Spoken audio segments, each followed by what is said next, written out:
Eh bien les amis, il faudra aller gagner à l'extérieur, à San Siro, à Giuseppe Meazza pour aller en finale de Ligue des Champions 2025. 3 buts partout dans ce match qui a été complètement fou entre l'Inter et le Barça et honnêtement on est déçus. En tout cas moi personnellement je suis déçu par l'issue de cette rencontre là parce que je pense que le Barça c'est sérieusement compliqué la tâche. Vraiment. Ça va être compliqué d'aller gagner là-bas. Avec ce qu'ils ont montré ce soir, les Interistes, qui je pense ont été meilleurs que le Barça tactiquement notamment. On peut dire qu'Hansi Flick s'est fait bouffer tactiquement par M. Inzaghi, Simone Inzaghi à l'extérieur parce que l'Inter aurait pu gagner cette... Il y a eu un hors-jeu mais vraiment de 5 cm qui aurait fait tellement de mal à 3 partout en fin de rencontre. Heureusement pour le Barça qu'il n'y a pas hors-jeu, mais globalement je trouve que l'Inter a été plus cohérent, qu'ils ont fait du mal exactement où on en avait parlé. Exactement, les coups de pied arrêtés évidemment. Tu prends quand même 3 buts, c'est beaucoup. C'est beaucoup. Est-ce que la fatigue a joué? Mais tu prends 3 buts, 2 sur corner, oh mon dieu, 2 buts sur corner, et des beaux buts en plus de la part des Interistes, et un troisième sur un contre, oui, dès le début du match. Déjà prendre un but à la 30e seconde, c'est juste un petit scandale. C'est que l'équipe elle n'est pas concentrée, mal alignée, c'est un petit peu de tout. Souvent j'ai envie de dire que c'est pas forcément un but adverse qui correspond à une erreur de ton équipe. Là en l'occurrence, il y a une petite erreur évidemment de Inigo Martinez qui glisse comme par hasard au duel avec Marcus Thuram qui a fait un gros match. On en avait parlé ça aussi, que son absence ou sa présence, ça allait changer les choses. Ça n'a pas loupé parce que comme point de fixation, et justement, je vous renvoie à ce qu'on avait dit en avant-match, mais aussi avec ce que j'avais dit avec Dave, rappelez-vous, quand on a fait le live, c'était du coup lundi. On a parlé du fait que... Non, dimanche soir plutôt. On a parlé du fait que l'Inter Milan, en contre, c'était très très cohérent. En contre, ils te font mal, très très mal, à partir du moment où ils arrivent à toucher ce joueur comme point de fixation, en l'occurrence Marcus Thuram, qui ensuite distribue sur les côtés pour les pistons. Oh, et ils ont fait du mal. Dumfries a fait un très beau match, il marque un but en plus, un doublé même. Doublé, dont un ciseau. Et côté gauche, pareil avec Darmian. Malheureusement, c'est dommage parce que t'as pas été récompensé par... En fait, je crois que... Là, je vais parler évidemment des joueurs qui ont fait le travail. Et côté Barça, il n'y en a pas eu beaucoup. Honnêtement, voilà, c'est ça qui me dérange plus parce que, outre le fait que Hansi Flick s'est fait quand même bouffer tactiquement par Simeone et surtout n'a jamais réussi à faire en sorte à reprendre le contrôle du match. C'est pas un hasard si le Barça a été à réaction. En gros, tu as été mené au score très longtemps. À chaque fois, à l'envie. En fait, c'est ça, à l'envie, à la grinta, tu as réussi à égaliser à chaque fois.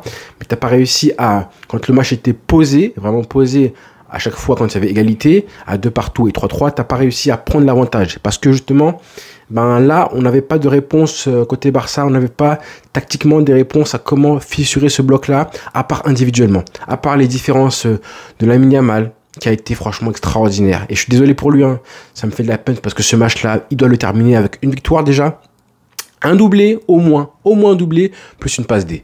Mais il finit avec un but qui devait être légendaire. Ce but-là, c'est un des plus beaux buts, un des buts les plus choquants que j'ai vu récemment, encore plus en demi-finale de LDC. Premier match, 100e match avec le Barça, premier match de LDC en demi-finale, il te fait ça. Il prend le ballon tout seul, au duel d'abord. C'était un des seuls justement qui gagnait ces duels. Ça, je suis désolé, mais je vais en parler, je suis déçu à ce niveau-là aussi. Il prend le ballon, il se retourne, il est dos au but, et là, il décide, un petit peu comme Messi décidait à l'époque, je décide de porter mon équipe. Et il va aller marquer ce but tout seul, et j'ai l'impression que pendant un petit moment, pendant un bon moment, il jouait tout seul. Le Barça prend ce but du 1-0, qui fait mal, forcément, très mal. Début de match, 30e seconde, tu prends ce but du 1-0, stupeur. Ensuite, le Barça essaie d'égaliser. Tu te manges ce deuxième but qui fait encore plus mal, vraiment très mal. Là, à ce moment-là, l'équipe, elle est groggy, tout le monde est apathique. Tu te dis, mais en fait, qu'est-ce qu'on fait là? Qu'est-ce qui va se passer? Est-ce qu'on est parti pour revivre une soirée de cauchemar comme on en a vécu depuis maintenant 10 ans en LDC? Et t'as ce bonhomme-là, 17 ans, parce que c'est lui, c'est lui qui sème la charge, qui mène la révolte, comme si c'était le capitaine. Comme s'il était capitaine de l'équipe, présent dans l'effectif depuis 10 piges, comme si c'était un briscard, c'est lui qui décide... il regarde ses partenaires en mode, les mecs là, qu'est-ce qui se passe? Il motive les troupes comme un leader. Ensuite, il prend le ballon, il va marquer tout seul, parce que c'est vraiment une action solitaire où le mec se retourne, dribble un joueur, un crochet et va armer sa frappe, l'enrouler poteau rentrant, un but de légende tout seul. C'est lui tout seul qui amène le danger ensuite, à 2-1. pour aller mener et réussir à égaliser. C'est lui qui fait le pressing tout seul, qui ensuite met les tacles au pressing pour intercepter les ballons. C'est lui qui fait tout seul, pratiquement tout seul. Les coups, les frappes, les dribbles, tout seul le mec. Alors qu'il a quand même 2 joueurs sur lui. Il avait une prise à 2 toute la rencontre. Et le mec, voilà, en demi-finale de C1, je le rappelle, en demi-finale de Ligue des Champions, pour bien que ça rentre, a réussi à porter le Barça à lui tout seul. Et du coup, je pense que ça a un petit peu transmis et tout ça à ses coéquipiers. C'est bien, Lamine Yamal. On t'aime, garçon. Mais ce match-là, dommage pour toi que le reste de l'équipe n'a pas suivi parce que, en théorie, voilà, quand tu as un joueur, un leader comme ça, technique, offensif comme Lamine Yamal, il faut suivre. Il faut que tes coéquipiers suivent un petit peu. Et Ferran Torres, bon, il marque ce but-là, c'est très bien. Bravo Ferran Torres, il a pu faire son match comme il pouvait. Rafinha qui marque un but incroyable, d'accord aussi. Olmo, c'est pas assez. Olmo, je suis désolé, mais c'est pas assez. C'est vraiment loin d'être... quand c'est pas meilleur qu'en face. Hein. Ah là, c'est compliqué. Donc on veut plus avec Olmo. Beaucoup plus. Rafinha, c'est bien à la fin de match, même si... pareil, c'est un petit peu léger, début de rencontre... il laisse un petit peu Lamine Yamal jouer tout seul. En fait, on voyait toutes les actions démarrer côté droit du Barça et c'était un petit peu inquiétant. Donc là, justement, tactiquement, des problèmes, mais aussi les joueurs qui n'ont pas suivi. Au milieu de terrain, Pedri a fait ce qu'il pouvait, mais fatigué aussi. Peut-être que la fatigue aussi, des prolongations samedi à jouer. Parce qu'à 3 partout, jamais tu as réussi à pousser vraiment. Après, en face, ils étaient bien en place, il faut le dire. Très bien en place, les joueurs interistes, comme je le disais. Tactiquement, au point. Il défendait à 10 pratiquement, la prise à 2 systématiquement sur Lamine Yamal.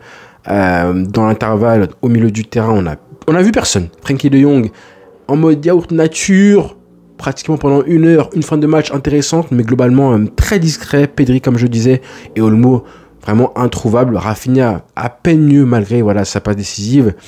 Et puis pareil, Gérard Martin, ce qui faisait qu'on n'avait aucun côté gauche.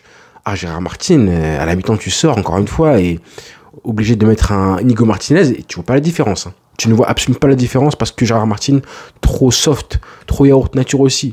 C'est pas assez, les mecs, c'est pas assez. Dommage parce que tu reviens à 3 partout. Et à 3 partout, t'as les moyens, je pense, de leur faire mal. Si tu mets le 4e but, il reste 25 minutes, je crois, à 3 partout.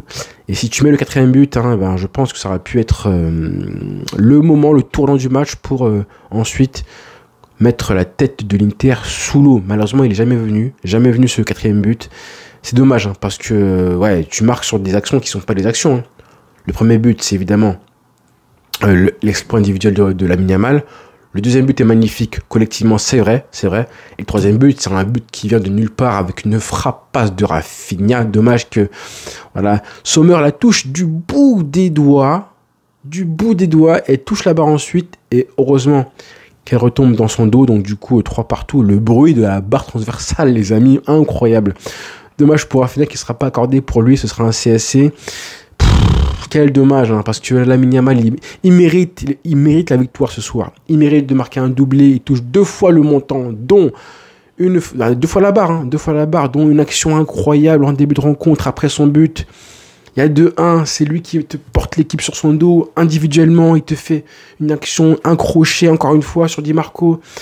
Et il frappe et la Sommer qui touche le ballon un tout petit peu avec ses doigts et qui l'envoie sur la barre transversale. Oh là là là là. S'il met cette action-là, les amis, s'il la met, j'aurais été, je pense... vous savez, moi j'aime bien dire top 5, des plus beaux buts, top 10 et tout, mais celui-là, il aurait été bien placé dans les buts les plus choquants que j'ai vus en demi-finale de LDC. Bon, il y a eu Messi avec Boateng, d'accord, ça reste... Mais celui-là, waouh. Il y a eu évidemment CR7 Arsenal en 2009, le coup franc, d'accord. Messi 2011, face au Real Madrid, 4 jours et tout. Mais celui-là, s'il avait marqué, les amis, on serait dans le haut panier. Donc du coup, 3 partout. Mais honnêtement, je pense que l'Inter a fait très mal au Barça. On a vu les limites défensives du Barça. Tu prends 3 buts, c'est beaucoup 3 buts. Et tu prends des occasions. Koubarsi a eu du mal. Et encore, je trouve qu'il a été relativement bon. Oh, ça va Koubarsi. Araujo entre, et je me disais Araujo faut qu'il entre parce que Marcus Thuram faisait du mal comme je disais, en tant que pivot, mais Marcus Thuram a continué à faire du mal, malheureusement, et tu prends ce but-là sur coup de pied arrêté. Là, ce sera un truc à régler, hein, pour le match retour, les coups de pied arrêtés. Christensen qui n'a pas joué depuis le 17 août, qui entre en jeu aujourd'hui. Pourquoi? Je ne sais pas, mais la preuve qu'on a vraiment besoin d'avoir des joueurs, un effectif plus fourni, parce qu'en plus de ça, Koundé s'est blessé. Sacrée mauvaise nouvelle, ça, Koundé qui se blesse. Waouh, ça va être compliqué, les amis. Mais bon, il faudra faire le match parfait, hein, à San Siro. Par contre, à San Siro, hein, si tu prends un but au bout de 30 secondes, là, c'est... Non. Si tu es mené au score à San Siro, ça sera très compliqué, hein, pour aller chercher la finale. Donc, toutes les erreurs qu'on a vues ce soir, les 2 coups de pied arrêtés, Chesney qui sort et qui fait une erreur. Là, par contre, pour moi, là, une vraie erreur, le 3e but. Hein.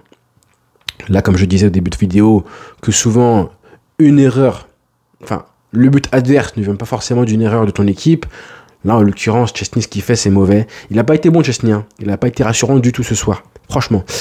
Sur les 3 buts, il est pas... Tu sens pas le joueur qui... Voilà, ouais, bon, le premier but, voilà, il est à contre-pied, d'accord. Mais compliqué de le voir... ouais, c'est sorti, mal placé. Tu sens pas un joueur qui... il peut la toucher, je pense qu'il peut faire mieux sur... Elle arrive vite, hein. Le ciseau de Dumfries, il arrive très vite, mais... J'aurais quand même attendu... Je m'attendais un petit peu mieux de Monsieur Chesney. Maintenant, il reste un match à venir, hein. C'est pas encore mort. Mais aller gagner là-bas, ce sera un sacré exploit. Il faudrait faire beaucoup mieux. Profiter un peu plus des espaces aussi. Parce que Rafinha aurait pu en faire mieux à ce niveau-là, je pense. Et j'espère vraiment qu'on aura Lewandowski. Ça peut peser. Parce que sur une défense aussi compacte, on a un Ferran Torres qui n'a pas du tout pesé. Hein. C'est plus ça. Il a réussi à marquer ce but exactement comme on l'avait dit. En se libérant du marquage. Maintenant qu'il faut peser sur la défense, hein, dans les duels et tout, le nombre de duels qu'on a perdu ce soir, je pense que c'est là justement où tu perds ce match-là. Les petites erreurs, les détails comme on dit. Hein. La LDC, c'est les détails, comme on dit souvent. Le premier but, c'est ça. Hein. C'est une perte de balle, je crois, de mémoire du Barça. Et, ouais, Inigo qui glisse, pardon. Je crois qu'il y a Marcus Thuram qui fait le pivot, évidemment, ouais, aussi. C'est une erreur, toute petite erreur du Barça qui conduit ensuite au premier but. Après, les 2 corners, c'est aussi des erreurs de marquage. Hein. Je crois que c'est Pedri sur le ballon. Bref, des petites erreurs qu'il faudra corriger parce que là, on ressort frustré. À 4-3, ça aurait été une grosse performance. Là, 3 partout, ça nous laisse sur notre fin. Mais bon, c'est déjà bien parce que tu aurais pu perdre ce match-là. Tu aurais vraiment pu le perdre. Voilà les frères, rendez-vous du coup très vite. Dès ce week-end avec des rotations et on espère des nouvelles assez positives pour Koundé, normalement qui sera blessé, je pense, derrière la cuisse, aux ischio-jambiers. Donc une absence forcément pour le match retour et aussi le Classico. Voilà les frères, j'arrête parce que je bégaye et je n'ai plus de salive. Allez, bonne soirée les frères. Ciao. En fait non. Là je viens de réaliser, là j'ai terminé mon débriefing et je me suis dit non en fait je peux pas terminer comme ça. Là je réalise un petit peu là avec un petit peu plus de recul là, mais c'est une dinguerie. Hein. Là Lamine Yamal, là son match là, ne pas avoir réussi à gagner cette rencontre là avec ce Lamine Yamal là. Mais c'est une dinguerie, les frères. Qu'est-ce qui s'est passé, là? C'est un match de légende qu'il a pondu, là. Est-ce que vous avez vu son match? Là, je viens de réaliser, là, en fait.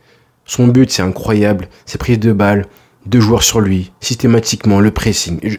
Là, si tu fais la compilation de son match, même en fin de rencontre, il termine avec une espèce de crochet, une roulette. Mais c'est une folie, ce qu'on a vu, en fait. C'est une folie, je sais pas. Là, en fait, on a un joueur qui, dans le jeu... est aussi choquant ou presque que Messi, en fait. J'ai jamais vu ça, moi, à part CR7 en 2008 et à l'époque. Mais on n'a jamais vu ça, en fait. Hein. Sa performance individuelle, là, elle mérite tellement la victoire. Je suis désolé, je suis dégoûté pour lui parce que c'est trop fort. C'est trop fort, en fait. Là, t'as un match référence. T'as un match qui aurait pu être historique, un tamponné certifié, Lamine Yamal, dans l'histoire de la LDC, en demi-finale. Premier match, un but. Mais il peut finir avec un triplé, hein, en soi. En fait, je crois on était vers... à 2-1, après il y a la barre et tout, je me disais en fait là ça ressemble à un match où il y a seulement Lamine Yamal qui peut marquer. Heureusement que Ferran Torres a pris la relève grâce à la passe de Rafinha, mais il peut finir avec un triplé. Son match c'est une folie. Donc je vais aller dormir en pensant à ça, parce que vraiment merci pour les travaux monsieur. Allez, on te le valide. Match tamponné certifié Lamine Yamal. Merci pour les travaux. Voilà, ça va mieux. Ciao.